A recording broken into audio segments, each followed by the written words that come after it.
नमस्कार दोस्तों, स्वागत है आप सभी का आपके अपने YouTube channel S1 coaching centre में। फ्रेंड्स, आज के वीडियो में हम लोग एक बार फिर से बायोलॉजी में एक नया टॉपिक को देखने जा रहे हैं, ठीक है। जिसमें आज की वीडियो में हम लोग उत्सर्जन तंत्र यानी कि एक्सक्रीटरी सिस्टम के बारे में देखेंगे, ठीक है। क्योंकि इस टॉपिक से अक्सर रेलवे या फिर कोई भी एग्जाम हो क्वेश्चन देखने को मिल जाता है यहाँ से, ठीक है।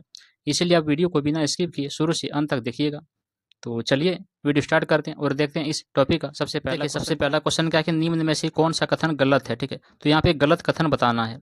तो देखिए, प्रत्येक वृक्क में बड़ी संख्या में न्यूरॉन नामक निस्यंदन इकाइयां मौजूद होती है जो एक साथ बंधी होती है, यही यहाँ पे गलत हो जाएगा, ठीक है।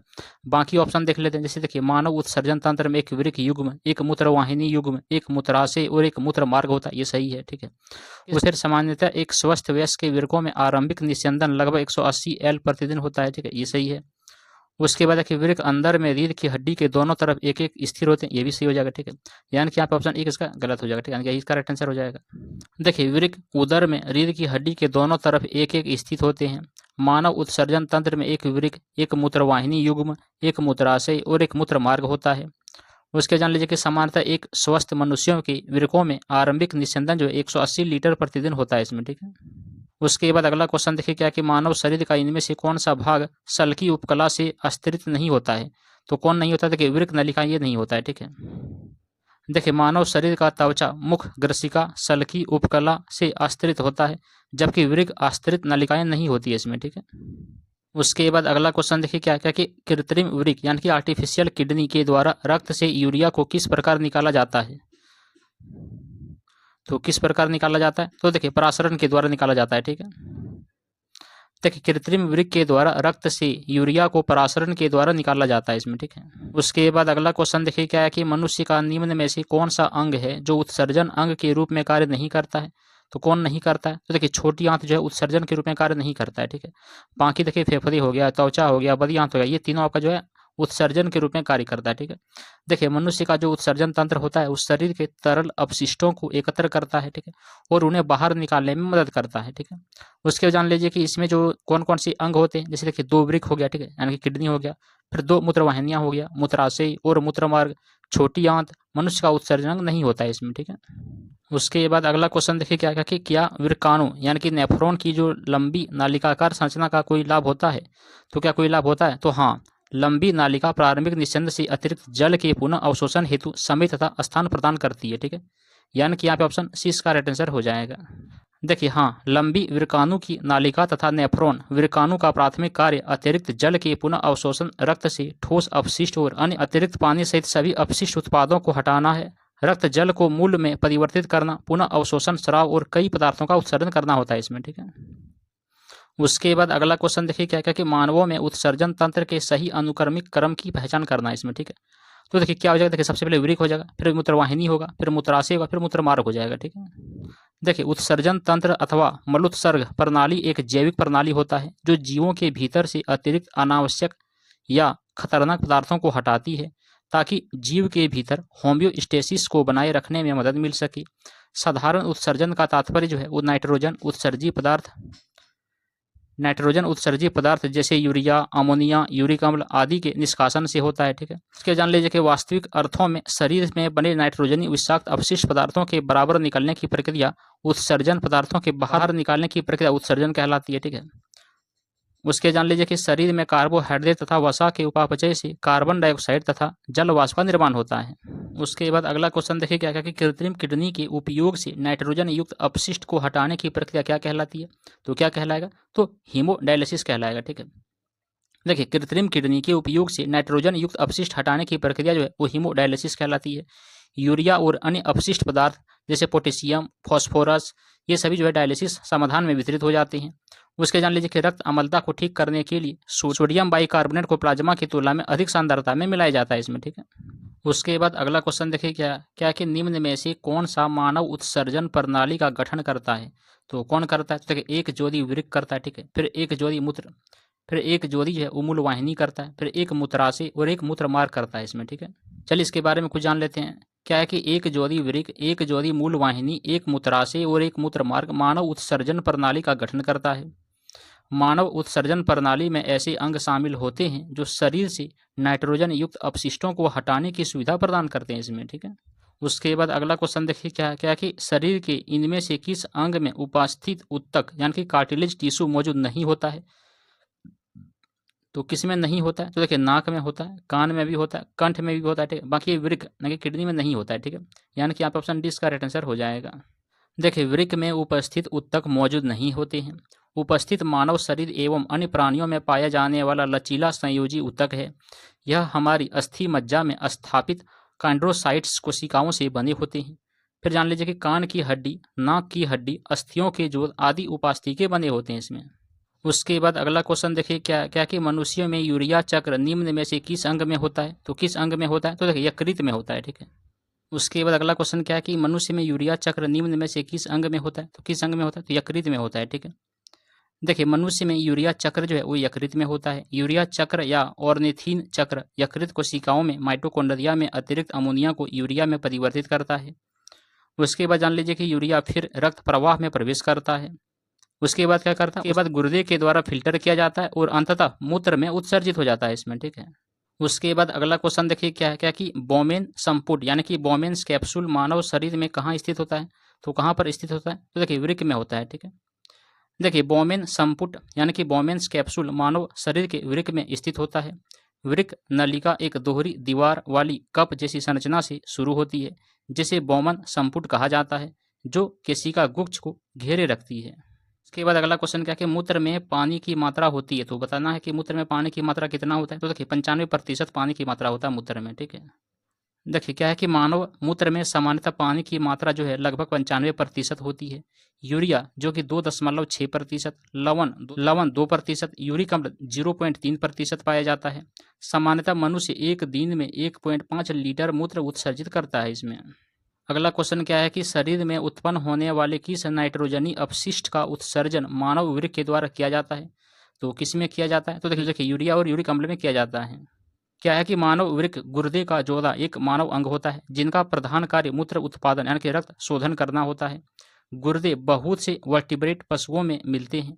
ये मूत्र प्रणाली के अंग होते हैं। इनके द्वारा इलेक्ट्रोलाइट, क्षार अम्ल संतुलन तथा रक्तचाप का नियमन होता है।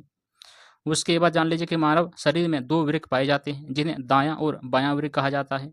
मनुष्य के वृक्क का भार 300 से 350 ग्राम होता है। उसके बाद जान लीजिए कि वृक्क के द्वारा छाने गए जल में सर्वाधिक मूत्र पाया जाता है, जबकि कार्बनिक पदार्थ के रूप में सर्वाधिक यूरिया मापा जाता है इसमें। उसके बाद अगला क्वेश्चन देखिए क्या है कि निम्न में से कौन सा वृक्क नलिकाओं के अस्तर और लार ग्रंथियों की वाहिनियों का निर्माण करता है। तो कौन करता है, तो घनाभकार उपकला करता है इसमें। देखिए क्या कि घनाभकार उपकला वृक्क नलिकाओं के अस्तर और लार ग्रंथियों की वाहिनिकाओं का निर्माण करना होता है। उसके बाद देख लीजिए कि सल्की उपकला ये क्या करता है, तो सल्की उपकला रक्त वाहिकाओं, अन्न प्रणाली और फेफड़ों की वायु थैली की दीवारों में पाया जाता है। उसके बाद है स्तंभाकार उपकला। इसमें क्या होता है, तो स्तंभाकार उपकला जो है वो पेट और आंत की परत में पाए जाते हैं। अगला क्वेश्चन क्या है कि सामान्यतः एक स्वस्थ वयस्क में वृक्कों में आरंभिक निस्यंदन लगभग कितना होता है। तो कितना होता है, 180 लीटर होता है प्रतिदिन।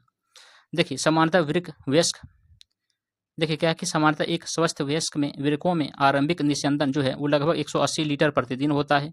सामान्यतः एक वयस्क में संपूर्ण प्लाज्मा जिसमें से लगभग 3 लीटर होता है, ठीक है। दिन में 60 बार निस्यंदन किया जाता है। निस्यंदन मुख्य रूप से ग्लोमेरुलम की कोशिकाओं में हाइड्रोलिक दबाव यानी कि रक्तचाप के द्वारा संचालित होता है इसमें। उसके बाद अगला क्वेश्चन क्या है कि बोमेन कैप्सूल के रूप में जानी जाने वाली विशेष संरचनाओं के गुर्दे में रक्त को फिल्टर किया जाता है। ग्लोमेरुलर कोशिकाएं रक्तचाप 3 परतों के माध्यम से रक्त के निस्यंदन का कारण बनता है। अर्थात ग्लोमेरुलर रक्त वाहिकाओं का एंडोथेलियम बोमेन कैप्सूल का उपकला और इन 2 परतों के बीच एक तहखाने की झिल्ली होती है इसमें। देखिए अगला क्वेश्चन क्या है कि निम्न से किसी में उपास्थि मौजूद नहीं होता है। किसी में नहीं होता, देखिए वृक्क में नहीं होता है। देखिए वृक्क जो है वो मानव शरीर का एक महत्वपूर्ण अंग होता है जिसके 2 प्रमुख कार्य होते हैं। क्या क्या, हानिकारक अपशिष्ट उत्पादों और विषैले कचरे को शरीर से बाहर निकालना तथा दूसरा क्या होता है कि शरीर से बाहर निकालना तथा तरल पदार्थ तथा खनिजों का नियमन करना होता है। इसमें उपस्थित मौजूद नहीं होता है। जबकि कान की हड्डी हो गया, नाक की हड्डी हो गया, अस्थियों के जोड़ हो गया, ये सभी में उपस्थित मौजूद होते हैं, ठीक है। अगला क्वेश्चन क्या है, मानव में केशिका गुच्छ कहाँ पाया जाता है। तो कहाँ पर पाया जाएगा, तो वृक्क में पाया जाता है, ठीक है। देखिए मानव में केशिका गुच्छ यानी कि ग्लोमेरुलम वृक्क में पाया जाता है। केशिका गुच्छ यानी कि ग्लोमेरुलम रक्त को फिल्टर करता है इसमें। उसके बाद अगला क्वेश्चन क्या है कि गुर्दे में मूत्र के निर्माण में निम्न में से किस क्रम में दी गई 3 प्रक्रिया शामिल होता है। तो किस में होगा, तो देखिए निस्पंदन, चयनात्मक, पुनः अवशोषण एवं वनमूलन हो जाएगा इसमें। देखिए क्या कि गुर्दे में मूत्र 3 प्रक्रिया के बाद बनता है, ठीक है। पहला क्या है कि निस्यंदन, ठीक है। दूसरा क्या है पुनः अवशोषण और तीसरा क्या है स्राव। मूत्र जो है वो मुख्य रूप से गुर्दे यानी कि किडनीज में बनता है। के बाद जान लीजिए कि ऑर्निथिन चक्र के द्वारा यकृत में यूरिया बनाने के लिए अमीनो अम्ल को डीएनिमेट किया जाता है, जिसे गुर्दे यानी कि किडनी के द्वारा आगे निस्यंदन किया जाता है।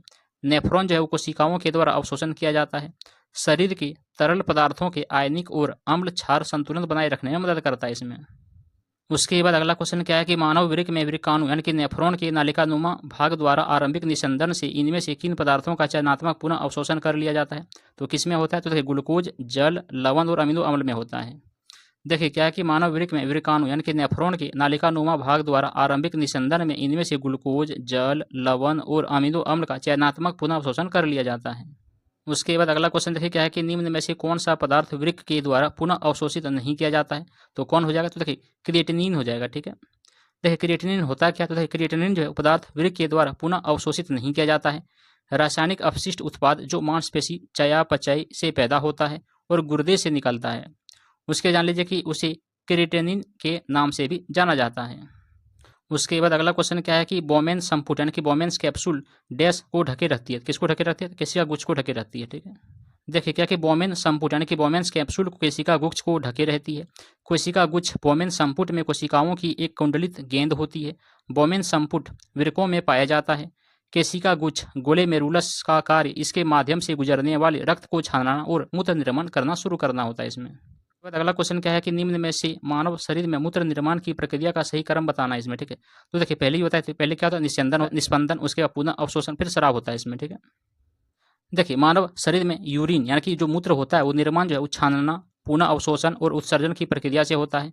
गुर्दे में लाखों नेफ्रॉन अपशिष्ट पदार्थों, विषाक्त पदार्थों, अतिरिक्त पानी और खनिज लवण को रक्त प्रवाह से फिल्टर करते हैं। उसके जान लीजिए गुर्दे में निर्मित यूरिन को भंडारण के लिए मूत्रवाहिनी के द्वारा मूत्राशय में ले जाया जाता है। उसके बाद क्या होता है कि यहाँ निर्जलीकरण होने पर या डिस्टल नलिकाओं से पानी को पुनः अवशोषित कर रक्त की मात्रा संतुलित करता है। अंततः क्या होता है निस्पंदन, पुनः अवशोषण और ट्यूबुलर स्राव की 3 प्रक्रियाओं के माध्यम से यूरिन का उत्पादन किया जाता है इसमें। उसके बाद अगला क्वेश्चन देखिए क्या है कि एक वयस्क मानव मूत्र में डैश होते हैं, तो क्या क्या होते हैं? देखिए 95% तो जल होते हैं, ठीक है। उसके बाद 2.5% यूरिया होता है और 2.5% क्या होता है अन्य अपशिष्ट उत्पाद होता है इसमें। देखिए एक वयस्क मानव मूत्र में 95% जल, 2.5% यूरिया और 2.5% अन्य अपशिष्ट उत्पाद होते हैं। फिर जान लीजिए कि मानव मूत्र का जो pH मान होता है वो लगभग कितना होता है? 6 होता है, ठीक है। उसके बाद जान लीजिए कि वयस्क मानव प्रतिदिन जो है औसतन 1 से 1.5 लीटर मूत्र का उत्सर्जन करता है।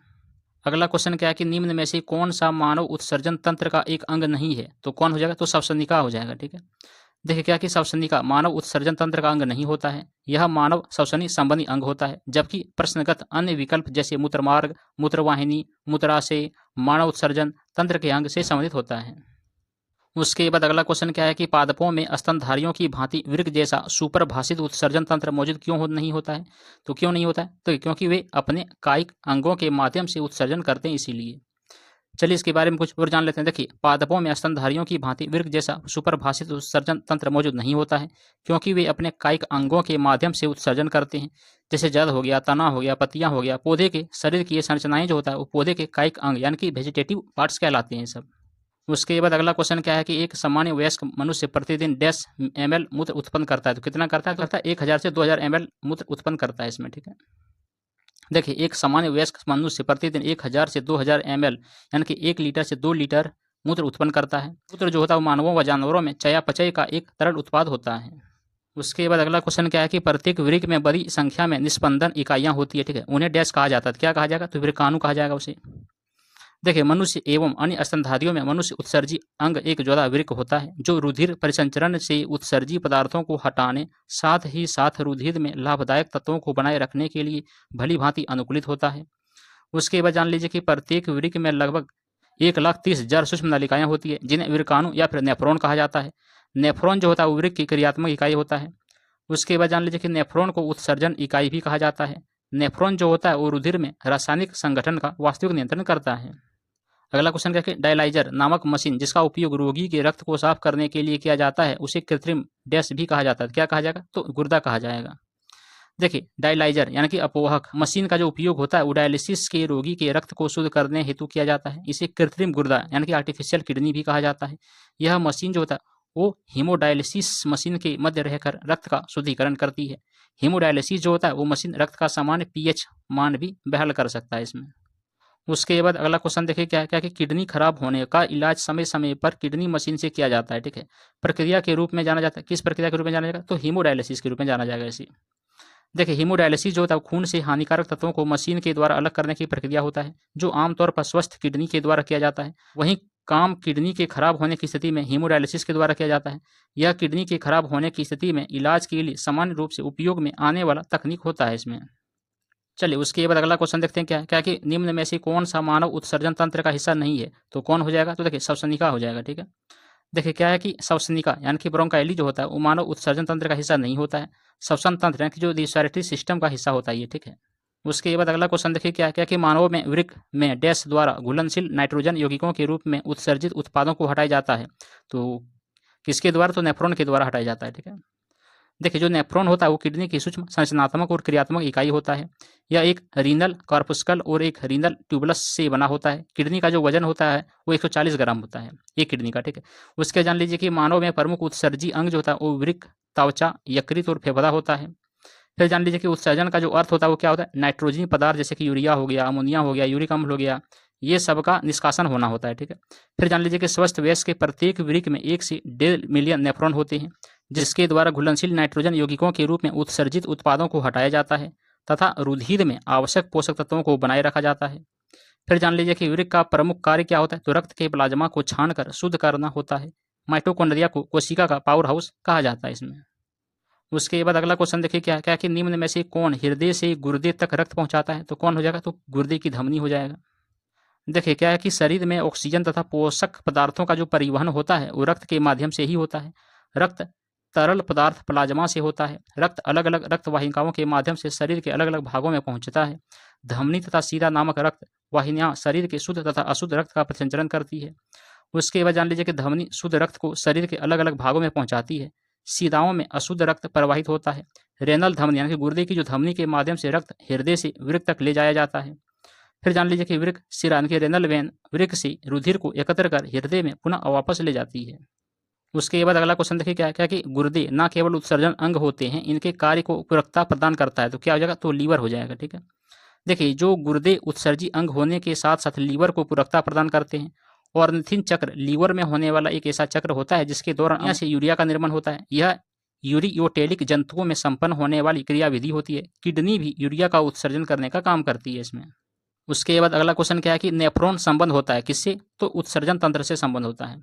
देखिए नेफ्रॉन का जो संबंध होता है वो उत्सर्जन तंत्र से होता है। प्रत्येक नेफ्रॉन एक मेल्फी घिकाय से बना होता है जो कि एक बोमेन संपूर्ण तथा रुधिर कोशिकाओं के जाल से मिलकर बना होता है।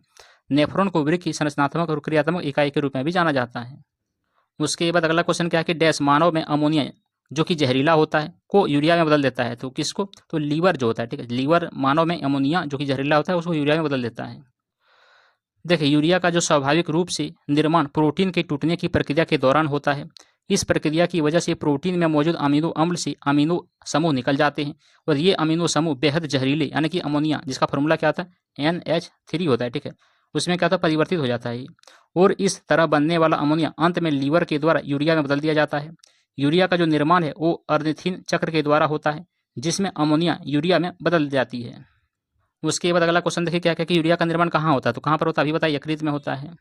अगला क्वेश्चन क्या है कि डैश मांसल नलिकाएं होती है जो मूत्र को गुर्दे से मूत्राशय की तरफ आगे धकेलती है, तो कौन हो जाएगा, तो मूत्रवाहिनी हो जाएगा। देखिए मूत्रवाहिनी मांसल नलिकाएं होती है जो मूत्र को गुर्दे से मूत्राशय की तरफ आगे धकेलती है। मूत्र की भीतरी अवतल धरातल पर स्थित होती है। इस गुहा को वृक्क पेल्विस कहते हैं। वृक्क पेल्विस से एक लंबी तथा संकरी वाहिनी निकलती है जिसे मूत्रवाहिनी कहते हैं। दोनों ओर की मूत्रवाहिनियां जो होता है वो मूत्राशय में खुलती है। नेफ्रॉन को उत्सर्जन इकाई भी कहा जाता है। उसके बाद अगला क्वेश्चन क्या है कि किसका प्राथमिक कार्य मूत्र के उत्पादन से खून से अपशिष्ट पदार्थों का उन्मूलन करना होता है, तो कौन हो जाएगा, तो वृक्क हो जाएगा। देखिए वृक्क यानी कि जो किडनीज होता है वो मनुष्य का उत्सर्जी अंग होता है, ठीक है। शरीर में 2 वृक्क होते हैं। इनका आकार जो सीम के बीज के जैसा होता है। इसके बाहरी भाग को कॉर्टेक्स तथा आंतरिक भाग को मेडुला कहा जाता है। प्रत्येक वृक्क जो है वो लगभग 10 लाख सूक्ष्म नलिकाओं से बना होता है जिन्हें वृक्क नालिका यानी कि नेफ्रॉन कहा जाता है। नेफ्रॉन किडनी की सूक्ष्म संरचनात्मक और क्रियात्मक इकाई होता है। इसका प्रमुख कार्य क्या होता है, तो रुधिर से उत्सर्जित पदार्थों का उन्मूलन करना होता है। उसके बाद अगला क्वेश्चन क्या है कि मनुष्य के गुर्दे के निस्यंदन की इकाइयों को डैश कहा जाता है, क्या कहा जाएगा, तो नेफ्रॉन कहा जाएगा। उसके बाद अगला क्वेश्चन क्या है कि किडनी की संरचनात्मक इकाई क्या होता है, तो क्या होगा, नेफ्रॉन हो जाएगा। चलिए उसके बाद अगला क्वेश्चन क्या है कि निम्न में से कौन सा अंग मनुष्य के उत्सर्जन तंत्र यानी कि एक्सक्रीटरी सिस्टम का अंश नहीं होगा, तो कौन नहीं होगा, गर्भाशय नहीं होगा। ठीक है, देखिए गुर्दे यानी कि जो किडनीज होता है वो मूत्रवाहिनी यानी कि यूरेट्रस तथा मूत्रमार्ग मनुष्य के उत्सर्जित तंत्र से संबंधित अंग होता है, जबकि गर्भाशय जो होता है यानी कि यूटेरस जो होता है वो प्रजनन से संबंधित अंग होता है। उसके बाद अगला क्वेश्चन क्या है कि निम्न में से कौन सा यौगिक गुर्दे की पथरी का निर्माण करने वाला सर्वाधिक समान यौगिक होता है, तो कौन हो जाएगा, तो कैल्शियम ऑक्जेलेट हो जाएगा। ठीक है, देखिए किडनी स्टोन को रीनल लिथियसिस या फिर कैलकुली भी कहते हैं। ठीक है, फिर जान लीजिए कि ये जो अक्सर किडनी से छोटे छोटे मिनरल क्रिस्टल के बनने के कारण होती है। सामान्यतः ये क्रिस्टल वृक्क में मूत्र मार्ग तक जाते हैं और वहां से मूत्र त्याग करते समय बाहर निकल जाते हैं, और ये स्टोन्स गुर्दे की पथरी के नाम से भी जाने जाते हैं, जो कैल्शियम ऑक्जेलेट जिसका फॉर्मूला क्या था CaC2O4 के नाम से बने होते हैं। अगला क्वेश्चन क्या है कि शरीर का वह कौन सा अंग है जो खून के शुद्धिकरण से संबंधित है, तो कौन हो जाएगा, तो गुर्दे हो जाएगा। देखिए क्या है कि गुर्दा खून के शुद्धिकरण से संबंधित होता है, क्योंकि निस्यंदन की जो क्रिया होता है वो वृक्क की संरचनात्मक इकाई नेफ्रॉन की केशिका गुच्छ में संपन्न होती है। श्वसन तंत्र में नासा, कोटर, कंठ, श्वास नली, श्वसनली, फेफड़े आदि आते हैं। सांस के माध्यम से शरीर के प्रत्येक भाग में ऑक्सीजन पहुंचता है तथा कार्बन डाइऑक्साइड बाहर निकलती है। शिराएं जो होता है वो अशुद्ध रक्त का वहन करती है और धमनी शुद्ध रक्त विभिन्न अंगों में पहुंचती है इसमें। उसके बाद अगला क्वेश्चन क्या कि नेफ्रोलॉजी डैश के साथ जुड़ा होता है, तो क्या हो जाएगा, तो गुर्दा हो जाएगा।